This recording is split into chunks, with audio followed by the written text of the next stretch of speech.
2026 വരാൻ പോകുന്ന company board LGS, assistant, ബെബ്കു, VFA ഇതൊക്കെ മേടിക്കാൻ വേണ്ടിയിട്ട് ഒരു പുതിയ സീരീസ് പോലെ നമുക്ക് തുടങ്ങാം. അതായത് തൊഴിൽ വാർത്ത പഠിക്കാം. തൊഴിൽ വാർത്തയിൽ എങ്ങനെയാണെന്ന് വെച്ചാൽ ഏറ്റവും ബേസ് മുതൽ ടോപ്പ് വരെയുള്ള കാര്യങ്ങളുണ്ടായിരിക്കും. അപ്പം ഞാൻ വിചാരിച്ചു തൊഴിൽ വാർത്ത പഠിക്കാം. അപ്പം നമ്മുടെ എല്ലാവരും പഠിക്കുന്ന പോലെ സാധാഗതിയിൽ പഠിച്ചാൽ എങ്ങനെ ശരിയാവുക? അത് നമ്മളപ്പോൾ എല്ലാവരും നോർമലായി പോകുന്ന പോലെ ഒരു രീതിയിൽ ഒരു ആവറേജ് മാർക്ക് തന്നെ നമുക്ക് കിട്ടുള്ളൂ. ഒരു എക്സ്ട്രാ പഠിക്കുക എന്നുള്ള ഒരു രീതിയിലേക്ക് വരുമ്പോൾ മാത്രമാണ് ഇന്നത്തെ കോമ്പറ്റീഷനിൽ നമുക്ക് എങ്ങനെ പോയാലും നമ്മുടെ ഒരു റേഞ്ചിൽ നമ്മൾ വിചാരിക്കുന്ന ഒരു റേഞ്ചിലെത്താൻ പറ്റുള്ളൂ. അപ്പം നമുക്ക് തൊഴിൽ വാർത്ത പഠിക്കാം. ഞാനൊരു ആദ്യത്തെ 2 പേജ് തൊഴിൽ വാർത്ത പഠിച്ചു കഴിഞ്ഞിട്ടുണ്ട്. അത് ഞാൻ വീഡിയോസായിട്ട് ഇട്ടിട്ടുണ്ട്. നമുക്കിനി 3ാമത്തെ പേജാണ് തൊഴിൽ വാർത്തയിൽ പഠിക്കാനുള്ളത്. ഓക്കെ, സമയം കളയാൻ നമുക്ക് വേഗം പഠിക്കാം. ഇത് കമ്പ്യൂട്ടറിനെ പറ്റിയിട്ടാണ് കേട്ടോ തൊഴിൽ വാർത്തകൾ. അപ്പോൾ ആദ്യത്തെ 2 പേജിൽ എന്ന് പറഞ്ഞു കഴിഞ്ഞാൽ കറണ്ട് അഫെയർസ് ആയിരുന്നു. അത് നമ്മൾ പഠിച്ചു. അത് വീണ്ടും റിവൈസ് ചെയ്യുക. തൊഴിൽ വാർത്ത എല്ലാവരും വീട്ടിലുണ്ടാവുമല്ലോ, റിവൈസ് ചെയ്യുക. രണ്ടാമത്തേത് എന്ന് പറഞ്ഞു കഴിഞ്ഞാൽ കുറച്ച് പാഠപുസ്തകത്തിലെ കാര്യങ്ങളായിരുന്നു, അതും റിവൈസ് ചെയ്യുക. അതുപോലെ തന്നെ ഇനി പഠിക്കാനുള്ളത് അതേപോലെ തന്നെ SCERT ചാപ്റ്റേഴ്സൊക്കെ SCERTയിലുള്ള IT സെക്ഷനാണ് കേട്ടോ. ആദ്യത്തെ ചോദ്യം നമുക്ക് സമയം കളയേണ്ട ആദ്യത്തെ ചോദ്യത്തിലേക്ക് പോകാം. കമ്പ്യൂട്ടർ ഉപകരണങ്ങൾക്ക് പരസ്പരം വിവരങ്ങൾ വിനിമയം നടത്താനും നിർദ്ദേശങ്ങൾ കൈമാറാനും ഡാറ്റയും ഉപകരണങ്ങളും പരസ്പരം പങ്കിടാനും സാധിക്കുന്നത് ഏത് സംവിധാനത്തിലൂടെയാണ്? കമ്പ്യൂട്ടർ ശൃംഖലയുടെ. അതായത് എന്താ പറയുക, കമ്പ്യൂട്ടർ ഉപകരണങ്ങൾക്ക് പരസ്പരം വിവരങ്ങൾ വിനിമയം നടത്താനും നിർദ്ദേശങ്ങൾ കൈമാറാനും ഡാറ്റയും ഉപകരണങ്ങളും പരസ്പരം പങ്കിടാനും സാധിക്കുന്നത് കമ്പ്യൂട്ടർ ശൃംഖലയാണ് അതിന് മെയിൻ. കമ്പ്യൂട്ടർ ശൃംഖലയ്ക്ക് രൂപം നൽകാൻ ഉപയോഗിക്കുന്ന സംവിധാനങ്ങൾ ഏതെല്ലാം വെച്ച് കഴിഞ്ഞാൽ കേബിള്, ടെലിഫോൺ ലൈനുകൾ, റേഡിയോ തരംഗങ്ങൾ, ഉപഗ്രഹങ്ങൾ എന്നിവയാണ് കേട്ടോ. കമ്പ്യൂട്ടർ ശൃംഖലയ്ക്ക് രൂപം നൽകാൻ ഉപയോഗിക്കുന്ന സംവിധാനങ്ങളാണ് കേബിള്, ടെലിഫോൺ ലൈന്, റേഡിയോ തരംഗങ്ങൾ, ഉപഗ്രഹങ്ങൾ. ഇതൊക്കെ എന്താ കമ്പ്യൂട്ടർ ശൃംഖലയ്ക്ക് രൂപം നൽകാൻ വേണ്ടിയിട്ടുള്ളതാണ്. അതായത് ഇതൊക്കെ ഒരു ഇൻ്റർനെറ്റ് വേണ്ട ഒരു സാധനമാണെന്നാണ് പറയണേ. കമ്പ്യൂട്ടർ ശൃംഖലയ്ക്ക് ഉദാഹരണമായി ചൂണ്ടിക്കാണിക്കാവുന്നതാണ് ഇൻ്റർനെറ്റ്. കമ്പ്യൂട്ടർ ശൃംഖലയ്ക്കാണല്ലോ. പരസ്പര ബന്ധമില്ലാത്ത കമ്പ്യൂട്ടറുകൾ ഉപയോഗിക്കുന്നതിനേക്കാൾ പരസ്പരം ബന്ധിപ്പിക്കുന്ന കമ്പ്യൂട്ടറുകൾ ഉപയോഗിക്കുന്നതിൻ്റെ മേന്മകൾ ഏതെല്ലാം? വിഭവം പങ്കുവെക്കൽ, വില പ്രകടനം, അനുപാതം, വിവരവിനിമയം, വിശ്വാസ്യത, വിപുലീകരണത്തിനുള്ള സാധ്യത. ഓക്കെ, കമ്പ്യൂട്ടർ ശൃംഖലയിൽ ലഭ്യമായിട്ടുള്ള ഹാർഡ്വെയറും സോഫ്റ്റ്വെയറും പങ്കിടുന്നത് എങ്ങനെ അറിയപ്പെടുന്നു? വിഭവങ്ങളുടെ പങ്കിടൽ എന്നാണ് അറിയപ്പെടുന്നത്. കമ്പ്യൂട്ടർ ശൃംഖലയിൽ ലഭ്യമായ ഹാർഡ്വെയറും സോഫ്റ്റ്വെയറും പങ്കിടുന്നത് എങ്ങനെ അറിയപ്പെടുന്നത് വെച്ചാൽ വിഭവങ്ങളുടെ പങ്കുവെക്കൽ കേട്ടോ. ഹാർഡ്വെയറും സോഫ്റ്റ്വെയറും ഒക്കെ എങ്ങനെ അറിയപ്പെടുന്നത് വെച്ചാൽ വിഭവങ്ങളുടെ പങ്കുവെക്കൽ. നിശ്ചിത സമയത്ത് നിശ്ചിത മാധ്യമത്തിലൂടെ അയക്കാവുന്ന ഡാറ്റയുടെ അളവ് എങ്ങനെ അറിയപ്പെടുന്നു വെച്ച് കഴിഞ്ഞാൽ ബാൻഡ് വിഡ്ത്ത് എന്നാണ് അറിയപ്പെടുന്നത്. ഓക്കെ, കമ്പ്യൂട്ടർ ശൃംഖലയിൽ ലഭ്യമായിട്ടുള്ള ഹാർഡ്വെയറും സോഫ്റ്റ്വെയറും പങ്കിടുന്നത്. അടുത്തത്, നിശ്ചിത സമയത്ത് നിശ്ചിത മാധ്യമങ്ങളിലൂടെ അയക്കാവുന്ന ഡാറ്റയുടെ അളവ് എങ്ങനെ അറിയപ്പെടുന്നു? ബാൻഡ് വിഡ്ത്ത് എന്നാണ് അറിയപ്പെടുന്നത്. അതായത് നിശ്ചിത സമയത്ത് നിശ്ചിത മാധ്യമങ്ങളിലൂടെ അയക്കാവുന്ന ഡാറ്റയുടെ അളവാണ് ബാൻഡ് വിഡ്ത്ത്. ഒരു ശൃംഖലയിൽ കമ്പ്യൂട്ടറുകൾക്കിടയിൽ പരമാവധി കൈമാറ്റം ചെയ്യപ്പെടുന്ന ഡാറ്റയുടെ അളവാണ് ബാൻഡ് വിഡ്ത്ത്. ബാൻഡ് വിഡ്ത്തിനെ ഡിജിറ്റൽ സമ്പ്രദായത്തിൽ അളക്കുന്നത് എങ്ങനെയെന്ന് വെച്ച് കഴിഞ്ഞാൽ ബിറ്റ്സ് പെർ സെക്കൻഡ് എന്നാണ് കേട്ടോ. ബാൻഡ് വിഡ്ത്ത് കൂടുമ്പോൾ ഡാറ്റയുടെ സഞ്ചാരം ഏത് രീതിയിലാവുന്നു? ഡാറ്റ വേഗത്തിൽ സഞ്ചരിക്കുന്നു. ഓക്കെ, അപ്പോൾ അതായത് ബാൻഡ് വിഡ്ത്ത് കൂടുമ്പോൾ ഡാറ്റയുടെ സഞ്ചാരം ഏത് രീതിയിലാവുന്നു വെച്ച് കഴിഞ്ഞാൽ ഡാറ്റ വേഗത്തിൽ സഞ്ചരിക്കുന്നു എന്നാണ് പറയണത്. കേബിൾ മോഡം വഴിയുള്ള ഇൻ്റർനെറ്റ് കണക്ഷൻ നൽകുന്ന ബാൻഡ് വിഡ്ത്താണ് 25 Mbps എന്ന് പറയുന്നത് കേട്ടോ. അപ്പോൾ നമ്മൾ ഇത്രയൊരു സെക്ഷനിൽ പറഞ്ഞിട്ടുള്ളത് കമ്പ്യൂട്ടർ ശൃംഖലയിലൂടെയാണ് ഡാറ്റയും ഉപകരണങ്ങളും പരസ്പരം പങ്കിടാനൊക്കെ പറ്റുന്നത്. അങ്ങനെയാണല്ലോ, കമ്പ്യൂട്ടർ ശൃംഖല ഉണ്ടെങ്കിലല്ലേ പറ്റുള്ളൂ. കേബിളുകൾ, ടെലിഫോൺ ലൈനുകൾ, റേഡിയോ, ഉപഗ്രഹങ്ങളൊക്കെ ഈ ഒരു ഇതിന് എക്സാമ്പിളാണ്. ഇൻ്റർനെറ്റ് എന്നാണ് ഈ ഒരു ഉദാഹരണമായി പറഞ്ഞ കമ്പ്യൂട്ടർ ശൃംഖലയ്ക്ക് ഉദാഹരണം എന്ന് പറയുന്നത്. ഇതൊക്കെ വയ്ക്കുമ്പോൾ എന്തൊക്കെയാണ് ഗുണം എന്നുള്ളത് പറഞ്ഞു. ഇത് വിഭവങ്ങൾ പങ്കുവയ്ക്കലാണ്. ഇത് ശൃംഖലയിൽ ലഭ്യമായിട്ടുള്ള ഹാർഡ്വെയറും സോഫ്റ്റ്വെയറും പങ്കിടുന്നത് എങ്ങനെയാണെന്ന് ചോദിക്കുമ്പോൾ വിഭവങ്ങളുടെ പങ്കുവയ്ക്കലാണ്. ബാൻഡ് വിഡ്ത്ത് എന്നാണ് ഡാറ്റയുടെ അളവിനെ പറയുന്നത്. അതുപോലെ കൈമാറി ചെയ്യുന്ന ഡാറ്റയുടെ അളവ് എന്ന് പറയുമ്പോൾ ബാൻഡ് വിഡ്ത്ത് തന്നെ. ഇതിന് BPS എന്നാണ് പറയുക. ബിറ്റ്സ് പെർ സെക്കൻഡ് ആണ് ഇതിൻ്റെ യൂണിറ്റ് എന്ന് പറയുന്നത്. ഡിജിറ്റൽ അളക്കുന്നത് ബിറ്റ്സ് പെർ സെക്കൻഡിലൂടെയാണ്. അതുപോലെ ഡാറ്റ വേഗത്തിൽ സഞ്ചരിക്കുന്നു കേട്ടോ. ഏത് രീതിയിലാണ് ഡാറ്റയുടെ സഞ്ചരിച്ചാൽ ഡാറ്റ വേഗത്തിൽ സഞ്ചരിക്കുന്നു. കേബിൾ മോഡം വഴിയുള്ള ഇൻ്റർനെറ്റ് കണക്ഷൻ നൽകുന്ന ബാൻഡ് വിഡ്ത്താണ് 25 Mbps. MBPS നമ്മൾ 25 Mbps അറിഞ്ഞിരിക്കുക. നോയ്സ് എന്താണെന്ന് വെച്ച് കഴിഞ്ഞാൽ ഡാറ്റ സിഗ്നലിൻ്റെ ഗുണനിലവാരം കുറയ്ക്കുന്നതോ സിഗ്നലുകളുടെയോ ഡാറ്റയുടെയോ നീക്കത്തെ തടസ്സപ്പെടുത്തുന്നതോ ആയ അനഭിമതമായ തരംഗങ്ങൾ ഏതാണെന്ന് ചോദിച്ചു കഴിഞ്ഞാൽ നോയ്സ് കേട്ടോ. അങ്ങനെ ഒരു സാധനം അനഭിമതമായ എന്നാണ് എഴുതിക്കണേ കേട്ടോ. അതെന്താണെന്ന് എനിക്കറിയില്ല. ഡാറ്റ സിഗ്നലിൻ്റെ ഗുണനിലവാരം കുറയ്ക്കുന്നതോ സിഗ്നലുകളുടെയോ ഡാറ്റയുടെയോ നീക്കത്തെ തടസ്സപ്പെടുന്നതോ ആണ് നോയ്സ്. അങ്ങനെയാണല്ലോ, തടസ്സം വരികയാണെങ്കിൽ നോയ്സാണ്. കമ്പ്യൂട്ടർ ശൃംഖലയ്ക്ക് നേരിട്ട് ബന്ധിപ്പിച്ചിട്ടുള്ള ഏത് ഉപകരണത്തെയും എങ്ങനെ വിളിക്കുന്നു വെച്ചാൽ നോഡ്. കമ്പ്യൂട്ടർ ശൃംഖലയ്ക്ക് നേരിട്ട് ബന്ധിപ്പിച്ചിട്ടുള്ള ഈ ഉപകരണത്തെ നമ്മൾ നോഡ് എന്നാണ് വിളിക്കുക. ഒരു സംപ്രേഷണ മാധ്യമത്തിലൂടെ രണ്ട് ഉപകരണങ്ങൾ തമ്മിൽ നടത്തുന്ന ഡിജിറ്റൽ വിവരങ്ങളുടെ കൈമാറ്റത്തെയാണ് ഡാറ്റയുടെ വിനിമയം എന്ന് പറയുന്നത്. പ്രേഷകനും അപ്പോൾ വിനിമയം എന്ന് പറഞ്ഞാൽ എന്താ, ഒരു സംപ്രേഷണ മാധ്യമത്തിലൂടെ രണ്ട് ഉപകരണങ്ങൾ തമ്മിൽ നടത്തുന്ന ഡിജിറ്റൽ വിവരങ്ങളുടെ കൈമാറ്റം. അപ്പോൾ രണ്ട് ഡിജിറ്റൽ വിവരങ്ങളുടെ കൈമാറ്റമാണെന്നുണ്ടെങ്കിൽ നമ്മൾ അതിൻ്റെ ഡാറ്റയുടെ വിനിമയം എന്ന് പറയും. പ്രേഷകനും സ്വീകർത്താവും സന്ദേശങ്ങൾ കൈമാറ്റം ചെയ്യുമ്പോൾ പാലിക്കേണ്ട നിയമങ്ങൾ എന്ന് വെച്ചാൽ പ്രോട്ടോക്കോളുകളാണ് കേട്ടോ. ഒരു കമ്പ്യൂട്ടർ ശൃംഖലയിൽ ഡാറ്റ കൈമാറ്റം ചെയ്യാൻ ഉപയോഗിക്കുന്ന മാധ്യമത്തെ എങ്ങനെ വിളിക്കുന്നു? വിവരവിനിമയ പാത എന്ന് വിളിക്കുന്നു. ഒരു കമ്പ്യൂട്ടർ ശൃംഖലയിൽ വിവരവിനിമയത്തിനായി ഉപയോഗിക്കുന്ന ഒരു തരം മാധ്യമങ്ങൾ എന്ന് വെച്ചാൽ ഗൈഡഡ് മാധ്യമവും അൺഗൈഡഡ് മാധ്യമവും കേട്ടോ. കമ്പ്യൂട്ടർ ശൃംഖലയിൽ വിവരവിനിമയത്തിനായി ഉപയോഗിക്കുന്ന രണ്ട് തരം മാധ്യമങ്ങളുണ്ട്. ഗൈഡഡ് മാധ്യമവും അൺഗൈഡഡ് മാധ്യമവുമാണ് അതിനുള്ള ഒരു എക്സാമ്പിൾ എന്ന് പറയുന്നത്. വിവരവിനിമയത്തിന് കേബിളുകൾ ഉപയോഗിക്കുന്ന മാധ്യമങ്ങളാണ് ഗൈഡഡ് മാധ്യമങ്ങൾ. വിവരങ്ങൾ കൊടുക്കണം എന്നുണ്ടെങ്കിൽ ഗൈഡഡ് മാധ്യമങ്ങളാണ് കേട്ടോ. വിവരവിനിമയത്തിന് അൺഗൈഡഡ് മാധ്യമങ്ങൾ ഉപയോഗിക്കുന്നത് എന്തിനെല്ലാം വെച്ചാൽ റേഡിയോ തരംഗങ്ങൾ, മൈക്രോവേവ്, ഇൻഫ്രാറെഡ് ഒക്കെയാണ് അൺഗൈഡഡ് മാധ്യമത്തിലെ ഉദാഹരണം എന്ന് പറയുന്നത്. ഓക്കെ, അതായത് മനസ്സിലായ? അതായത് ഗൈഡഡും അൺഗൈഡഡും എന്തിനാണെന്ന് വെച്ച് കഴിഞ്ഞാൽ കമ്പ്യൂട്ടർ ശൃംഖലയിൽ വിവരവിനിമയത്തിനായി ഉപയോഗിക്കുന്ന രണ്ട് തരം വിവരങ്ങൾ കൈമാറാൻ വേണ്ടിയിട്ട് രണ്ട് തരം മാധ്യമങ്ങളാണുള്ളത്, ഗൈഡഡും അൺഗൈഡഡും. വിവരത്തിന് കേബിളുകൾ ഉപയോഗിക്കുകയാണെങ്കിൽ ഗൈഡഡ് എന്നും, വിവരവിനിമയത്തിന് അൺഗൈഡഡ് മാധ്യമങ്ങൾ എന്ന് പറയുമ്പോൾ റേഡിയോ തരംഗങ്ങൾ. അപ്പോൾ കേബിൾ ഉപയോഗിക്കേണ്ട എന്നാണ് പറയുന്നത്. ഓക്കെ, കമ്പ്യൂട്ടർ ശൃംഖലയിൽ ഡാറ്റ കൈമാറാൻ ഉപയോഗിക്കുന്ന ഗൈഡഡ് മാധ്യമങ്ങൾ എന്ന് വെച്ച് കഴിഞ്ഞാൽ, അപ്പോൾ ഗൈഡഡിന് നമ്മൾ പറഞ്ഞു വയർ ഉപയോഗിക്കണം. അപ്പോൾ ആ ഗൈഡഡ് ഏതൊക്കെയാണെന്ന് വെച്ച് കഴിഞ്ഞാൽ കൊയാക്സൽ കേബിൾ ഉണ്ട്, ട്വിസ്റ്റഡ് ഉണ്ട്, ഒപ്റ്റിക്കൽ ഫൈബർ ഉണ്ട്. അത് കഴിഞ്ഞ് ട്വിസ്റ്റഡ് പെയർ എന്താണെന്ന് വെച്ച് കഴിഞ്ഞാൽ ചെറിയ കമ്പ്യൂട്ടർ ശൃംഖലയ്ക്ക് അനുയോജ്യവും ഏറ്റവും വ്യാപകമായി ഉപയോഗിക്കുന്നതുമായ ഏത് മാധ്യമത്തിലാണ് വ്യത്യസ്ത നിറങ്ങൾ കൊണ്ട് തിരിച്ചറിയാൻ കഴിയുന്ന 4 ജോഡി വയറുകളെ ഒരു കവചം കൊണ്ട് സംരക്ഷിച്ചുകൊണ്ടുള്ള രൂപയാണ്. അതായത് ഈ നമ്മൾ കാണുന്ന പോലെ തന്നെ ഒരു കവചം കൊണ്ട് അത് കവർ ചെയ്തിട്ടായിരിക്കും ഉണ്ടായിരിക്കുക. അപ്പോൾ അതങ്ങനെ പറയുന്നതാണ് ട്വിസ്റ്റഡ് പെയർ കേബിൾ എന്ന് പറയുന്നത്. ഈതർ കേബിൾ എന്ന് അറിയപ്പെടുന്നതാണ് ട്വിസ്റ്റ് പെയർ കേബിൾ എന്ന്. രണ്ട് തരത്തിലുള്ള ട്വിസ്റ്റ് പെയർ ഏതെന്ന് വെച്ചാൽ അൺഷീൽഡ് ട്വിസ്റ്റഡ് പെയറും ഷീൽഡ് ട്വിസ്റ്റഡ് പെയർ എന്നാണ് പറയാം. രണ്ട് തരത്തിലുള്ള ട്വിസ്റ്റഡ് പെയർ ഉണ്ട്, ഷീൽഡും അൺഷീൽഡ് പെയർ എന്നാണ് പറയണേ. ഓക്കെ, പിന്നെ പറയുന്നത് വളരെ കുറഞ്ഞ ചെലവിൽ ചെറിയ ശൃംഖലകൾ നിർമ്മിക്കാൻ കഴിയുന്നതും 100 മീറ്റർ ദൂരം വരെ ഡാറ്റയെ വഹിച്ചുകൊണ്ട് പോകാൻ കഴിയുന്നതുമുള്ള കേബിളുകളാണ് അൺഷീൽഡ് ട്വിസ്റ്റഡ് പെയർ എന്ന് പറയുന്നത്. ഓക്കെ, ഷീൽഡഡും ഉണ്ട് അൺഷീൽഡഡും ഉണ്ടെന്ന് പറഞ്ഞില്ലേ. അപ്പോൾ ഷീൽഡ് എന്ന് പറഞ്ഞു കഴിഞ്ഞാൽ എന്താണെന്നപ്പോൾ ചോദിക്കണേ.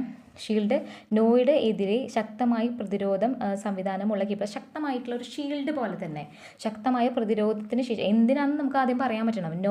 നോയ്സിന് എതിരെ ശക്തമായ പ്രതികരണമാണ് ഷീൽഡ് എന്ന് പറയുന്നത്. അൺഷീൽഡ് എന്ന് പറഞ്ഞാൽ വളരെ കുറഞ്ഞ ചിലവിൽ ചെറിയ ശൃംഖലകൾ നിർമ്മിക്കാൻ കഴിയും, 100 മീറ്റർ ദൂരം വരെ ഡാറ്റയെ വഹിച്ചുകൊണ്ട് പോകാൻ കഴിയും.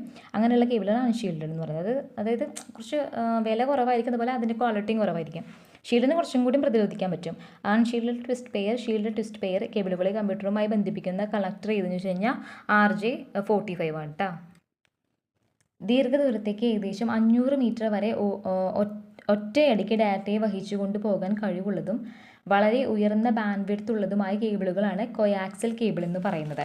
അതായത് ഏകദേശം 500 മീറ്റർ വരെ ഒറ്റയ്ക്ക് ഡാറ്റയെ വഹിച്ചുകൊണ്ട് പോകാൻ പറ്റുന്ന കൊയാക്സൽ കേബിൾ എന്ന് പറയുന്നത് കേട്ടോ. അപ്പോൾ നമ്മൾ കൊയാക്സൽ കേബിൾ ഒറ്റയ്ക്ക് ഡാറ്റയെ വഹിച്ചുകൊണ്ട് പോകാൻ പറ്റും, 500 മീറ്റർ ഒറ്റയ്ക്ക് വഹിച്ചുകൊണ്ട് പോകാൻ പറ്റുമെന്നാണ് പറയുന്നത്. വയർലെസ് വിവരത്തിനായി കമ്പ്യൂട്ടർ ശൃംഖലയ്ക്ക് ഉപയോഗിക്കുന്നത് എന്ന് വെച്ച് കഴിഞ്ഞാൽ വൈദ്യുതകാന്തിക തരംഗങ്ങളാണ്. തരംഗ ദൈർഘ്യം കാണിക്കുന്നത് എന്തിലാണെന്ന് വെച്ച് കഴിഞ്ഞാൽ ഹെഡ്സിൽ കേട്ടോ. ഓക്കെ, ഹ്രസ്വ അല്ലെങ്കിൽ ദീർഘദൂര പ്രക്ഷേപണത്തിന് ഉപയോഗിക്കുന്നത് 3 kW അല്ലെങ്കിൽ മുതൽ 3 GHz വരെ ആവൃത്തിയുള്ളതുമായിട്ടുള്ള തരംഗങ്ങളാണ് റേഡിയോ കേട്ടോ. അപ്പോൾ 3 ഓക്കെ. തരംഗങ്ങളെ വളരെ എളുപ്പത്തിൽ ഉൽപ്പാദിപ്പിക്കാം, അവയ്ക്ക് തടസ്സങ്ങൾ മറികടക്കാൻ കഴിയുന്നുണ്ട് എന്നതിൽ വിവരവിനിമയത്തിനായി എല്ലാ മേഖലകളും ഉപയോഗിക്കുന്ന തരംഗങ്ങളാണ് റേഡിയോ തരംഗങ്ങൾ എന്ന് പറഞ്ഞു കഴിഞ്ഞാൽ. അതായത് അവയ്ക്ക് തടസ്സങ്ങളെ മറികടക്കാൻ കഴിവുണ്ടെന്നാണ് പറയണേ. റേഡിയോ പിന്നെ പറയുന്നത് കോർഡ്ലെസ് ഫോൺ, FM, റേഡിയോ സംപ്രേഷണം, മൊബൈൽ ഫോൺ തുടങ്ങിയവയൊക്കെ റേഡിയോ തരംഗങ്ങളാണ്. വിവരവിനിമയത്തിന് ഉപയോഗിക്കുന്നത് 300 MHz to GHz വരെ ആവൃത്തിയുള്ളതുമാണ് മൈക്രോ. അപ്പോൾ 3 എന്ന് പറയുന്നത് തരംഗങ്ങളാണെന്നുണ്ടെങ്കിൽ 300 എന്ന് പറയുന്നത് മൈക്രോ ആണ് കേട്ടോ. 300 നമ്മൾ വലിയൊരു സംഖ്യയാണ്, പക്ഷേ 300 മൈക്രോ ആണെന്ന് ആലോചിക്കാം. ഓക്കെ, നേർരേഖയിൽ സഞ്ചരിക്കുന്നതും ഖരപദാർത്ഥങ്ങളിലൂടെ കടന്നു പോകാത്തതും ആയതിനാൽ വളരെ ഉയരം കൂടിയ ടവറുകളാക്കി അതിന് മുകളിൽ ആൻറ്റീന ഉറപ്പിച്ച് ദീർഘദൂരം പ്രസരണം സാധ്യമാകുന്നത് ഏതിനം തരംഗങ്ങളെയാണ് വെച്ചാൽ മൈക്രോവേവ് തരംഗങ്ങൾ. പിന്നെ അടുത്തത്, അതായത് മനസ്സിലായ, നേർരേഖയിൽ സഞ്ചരിക്കുന്നുണ്ട്, ഖരപദാർത്ഥങ്ങൾക്കുള്ളിലൂടെ കടന്നു പോകില്ല, അത് മൈക്രോവേവ്. ആയതിനാൽ വളരെ ഉയരം കൂടിയ ടവറുകളാക്കി അതിന് മുകളിൽ ആൻറ്റിന ഉറപ്പിച്ച് ദീർഘദൂരം പ്രസരണം സാധ്യമാക്കുന്ന ഇതിനം തരംഗങ്ങളാണ് വെച്ചാൽ മൈക്രോവേവ് തരംഗങ്ങൾ. ദുഷ്കരമായിട്ടുള്ള ഭൂപ്രദേശങ്ങളിൽ സുഗമമായ വിവരവിനിമയം സാധ്യമാക്കുന്ന തരംഗങ്ങളാണ് മൈക്രോവേവ് തരംഗങ്ങൾ. ദുഷ്കരമായിട്ടുള്ള ഭൂപ്രദേശങ്ങളിൽ സുഗമമായ വിവരവിനിമയം സാധ്യമാക്കുന്ന തരംഗങ്ങളാണ് മൈക്രോവേവ് തരംഗങ്ങൾ. ഹ്രസ്വദൂര സംപ്രേഷണത്തിന് ഉപയോഗിക്കുന്നതും 300 GHz മുതൽ 400 THz വരെ ആവൃത്തിയുള്ളതുമായ തരംഗങ്ങളാണ് ഇൻഫ്രാറെഡ് തരംഗങ്ങൾ എന്ന് പറഞ്ഞാൽ. 300 GHz to 400 വരെയുള്ളതാണ് 300 to 400 വരെയാണ് ഇൻഫ്രാറെഡ് തരംഗങ്ങൾ കേട്ടോ. പിന്നെ അടുത്തത് ആപ്ലിക്കേഷനുകളെ നിയന്ത്രിക്കാനും വിലയിരുത്തുവാനും കൂടാതെ വിവിധ തരംഗങ്ങളിലെ വയർലെസ് വിവരത്തിന് ഉപയോഗിക്കുന്നതാണ് ഇൻഫ്രാറെഡ് എന്ന് പറഞ്ഞു കഴിഞ്ഞാൽ. ആപ്ലിക്കേഷനുകളിൽ നിയന്ത്രിക്കാനും വിലയിരുത്തുന്ന കൂടാതെ വിവിധ തരംഗങ്ങളിലെ വയർലെസ് വിവര വിനിമയത്തിന് ഉപയോഗിക്കുന്ന തരംഗങ്ങളാണ് ഇൻഫ്രാറെഡ് തരംഗങ്ങൾ എന്ന് പറഞ്ഞു കഴിഞ്ഞാൽ. വിവിധ ഗാർഹിക വിനോദ ഉപകരണങ്ങളിലെ റിമോട്ടുകൾ, കോർഡ്ലെസ് മൗസ്, അനധികൃതമായി കടന്നുകയറുന്നത് ശ്രദ്ധയിൽപ്പെടുന്ന ഉപകരണങ്ങൾ തുടങ്ങിയവയിൽ ഉപയോഗിക്കുന്ന തരംഗങ്ങളാണ് ഇൻഫ്രാറെഡ് തരംഗങ്ങൾ എന്ന് പറഞ്ഞു കഴിഞ്ഞാൽ. റേഡിയോ തരംഗങ്ങൾ ഉപയോഗിക്കുന്ന വയർരഹിത വിനിമയ സംവിധാനത്തിൻ്റെ ഉദാഹരണമാണ് ബ്ലൂടൂത്ത്, വൈഫൈ, വൈമാക്സ്, ഉപഗ്രഹ സംരക്ഷണം എന്ന് പറഞ്ഞു കഴിഞ്ഞാൽ. അടുത്തത് ബ്ലൂടൂത്ത്. ഇവിടെ നമ്മൾ മൈക്രോവേവ് പറഞ്ഞാൽ നമ്മൾ ഒരു കരത്തിൽ കടന്നു പോലിയ നേർരേഖയിൽ സഞ്ചരിക്കുന്നു എന്നാണ് ഇത് പറയണേ. റേഡിയോ 3 ഹെഡ്സെറ്റ് 3 പറയണത് 300 അല്ലേ പറയണേ. ഇവിടെ പറയുന്നത് ഇൻഫ്രാറെഡ് പറഞ്ഞു. കോഡ്ലെസ് മൗസ്, അനധികൃതമായി കടന്നു കയറുന്ന ശ്രദ്ധയിൽപ്പെടുന്ന ഉപകരണങ്ങൾ, വിവിധ ഗാർഹിക വൈദ്യുത ഉപകരണങ്ങൾ എന്നൊക്കെ പറഞ്ഞിട്ട് അതൊക്കെ ഇൻഫ്രാറെഡ് ആണ്. ആപ്ലിക്കേഷനുകളെ നിയന്ത്രിക്കാനും വിലയിരുത്തുവാനും കൂടാതെ വിവിധ തരത്തിലുള്ള വയർലെസ് ആണ് ഇൻഫ്രാറെഡ്. 300 to 400 ആണ് പറയണത്. അതുപോലെ ബ്ലൂടൂത്തിൻ്റെ കാര്യം പറയുന്നുണ്ട്. ഹ്രസ്വ വിവരത്തിന് ഉപയോഗിക്കുന്ന ബ്ലൂടൂത്ത് ഉപയോഗിക്കുന്നു. കുറച്ച് ദൂരത്തേക്കുള്ളത് ബ്ലൂടൂത്ത് ഉപയോഗിക്കുന്നു. റേഡിയോ തരംഗങ്ങളാണ് ബ്ലൂടൂത്ത് സംവിധാനത്തിന് ഉപയോഗിക്കുന്നത്. ബ്ലൂടൂത്തിലെ തരംഗങ്ങളുടെ ആവൃത്തി 2.402 to 2 അത് ആവശ്യമില്ല.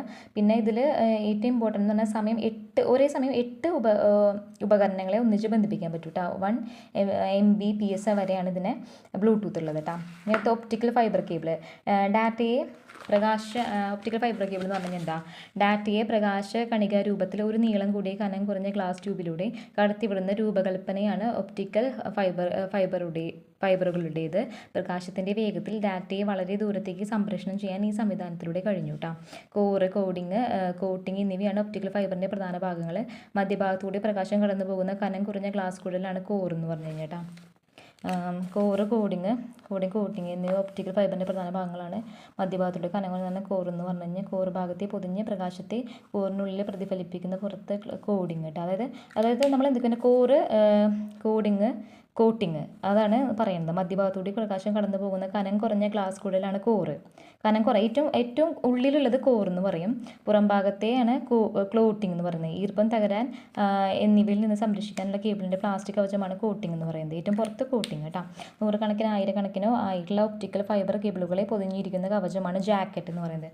നൂറുകണക്കിനോ ആയിരക്കണക്കിനോ ആണെന്നുണ്ടെങ്കിൽ അതിൻ്റെ ജാക്കറ്റ് എന്ന് പറയും. ഏറ്റവും അധികമായി ഇപ്പോൾ അർദ്ധചാലക ഉപകരണങ്ങളെ ലൈറ്റ് എമിറ്റിംഗ് ഡയോഡുകൾ, ലേസർ ഡയോഡുകൾ എന്നിവ ഉപയോഗിച്ച് ഉത്ഭവ സ്ഥാനത്ത് വെച്ച് ഒപ്റ്റിക്കൽ ട്രാൻസ്മിറ്റർ വൈദ്യുതരംഗങ്ങളെ പ്രകാശ തരംഗങ്ങളാക്കി മാറ്റുന്നു. മറുഭാഗത്ത് ഫോട്ടോ ഡിറ്റക്ടർ അടങ്ങിയിട്ടുള്ള ഒപ്റ്റിക്കൽ റിസീവർ പ്രകാശ തരംഗങ്ങളെ ഫോട്ടോ ഇലക്ട്രിക് പ്രഭാവം ഉപയോഗിച്ച് തിരികെ വൈദ്യുത തരംഗങ്ങളാക്കി മാറ്റുന്നു. ലേസർ ഡയോഡിലേക്ക് ദൂരപരിധിയും കൈമാറ്റ വേഗതയും LED ഡയോഡുകളിൽ കൂടുതലാണ് കേട്ടോ. ഒപ്റ്റിക്കൽ ഫൈബർ കേബിളുകൾ ഉയർന്ന ബാൻഡ് വിഡ്ത്തും ശബ്ദം, വീഡിയോ, ഡാറ്റ എന്നിവ കൈമാറുന്നു കേട്ടോ. ഒറ്റയടിക്ക് ഡാറ്റയെ ദീർഘദൂരത്തേക്ക് എത്തിക്കുന്നു. ഡാറ്റ കൈമാറ്റം ചെയ്യാൻ പ്രകാശ കണികൾ ഉപയോഗിക്കുന്നതിനാൽ വൈദ്യുത കാന്തിക തരംഗങ്ങളാക്കി കൂട്ടിച്ചേരാൻ നടക്കുന്നില്ല എന്നൊക്കെയാണ് പറയുന്നത്. അടുത്തത് തിരുവിതാംകൂറിലെ ആദ്യത്തെ വാണിജ്യമന്ത്രി. അതാണ് കേട്ടോ നമ്മുടെ ഹെഡിങ്. അപ്പോൾ അടുത്ത നമ്മൾ സ്പീഡിൽ പോകണം. അതായത് ഈ ആഴ്ചത്തെ ടോപ്പിക്ക് കഴിക്കണം നമ്മൾ. അങ്ങനെയാണ് നമുക്ക് പോകേണ്ടത്. എന്നിട്ട് വേണം നമുക്ക് അടുത്ത ടോപ്പിക്ക് പോകാൻ. 1515 ഗോവയിൽ വെച്ച് നിര്യാതനായിട്ടുള്ള പോർച്ചുഗീസ് വൈസ്രോയി ആരാ? അൽബുക്കർക്ക്. 1515 ഗോവയിൽ വെച്ച് മരിച്ചു. അതാണ് അൽബുക്കർക്ക് കേട്ടോ. അൽബുക്കർക്കാണ് ഏറ്റവും വലിയ ആളായിരുന്നത് അല്ലേ. ആദ്യത്തെ അൽമേഡയും രണ്ടാമത് അൽബുക്കർക്കും. പക്ഷേ അൽബുക്കർക്കിന് ഏറ്റവും മികച്ച ഒരു ഭരണാധികാരിയായിരുന്നു വൈസ്രോയി ആയിരുന്നത്. ഡച്ചുകാരെ ആദ്യത്തെ കപ്പൽ സമൂഹം കൊച്ചിയിൽ എത്തിച്ചത് ഏത് വർഷത്തിലാണെന്ന് വെച്ചാൽ 1604. ഡച്ചുകാരുടെ ആദ്യത്തെ കപ്പൽ സമൂഹം കൊച്ചിയിൽ എത്തിയത് ഏത് വർഷത്തിലാണെന്ന് വെച്ച് കഴിഞ്ഞാൽ 1604. അഞ്ചുതെങ്ങ് കലാപം നടന്ന വർഷം 1697 കേട്ടോ. യൂറോപ്യൻ ശക്തികളുടെ അധീനതയിലായിരിക്കും മുമ്പ് മയ്യഴി ഏത് നാട്ടുരാജ്യത്തിൻ്റെ ഭാഗമായിരുന്നു എന്ന് വെച്ച് കഴിഞ്ഞാൽ കടത്തനാട്. 1841 കണ്ണൂരിലെ ബർണാശ്ശേരിയിൽ ഇംഗ്ലീഷ് വിദ്യാഭ്യാസം സ്ഥാപിച്ച ബേസൽ ഇവാഞ്ചലിക്കൽ മിഷൻ അംഗമാണ് റവറ ഹബിക്ക്. അപ്പം നമ്മൾ എന്ത് പറഞ്ഞു?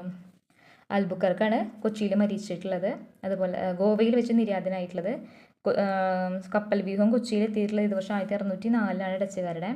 അഞ്ചുതെങ്ങ് 1697. കമ്പ്യൂട്ടർ യൂറോപ്യൻ ശക്തിയുടെ അധീനതയിലായിരിക്കും മുമ്പ്. മയ്യഴി ഏത് നാട്ടുരാജ്യത്തിൻ്റെ ഭാഗം വെച്ച കടത്തനാട്. കടത്തനാടിൻ്റെ ആയിരുന്നു മയ്യഴി. 1841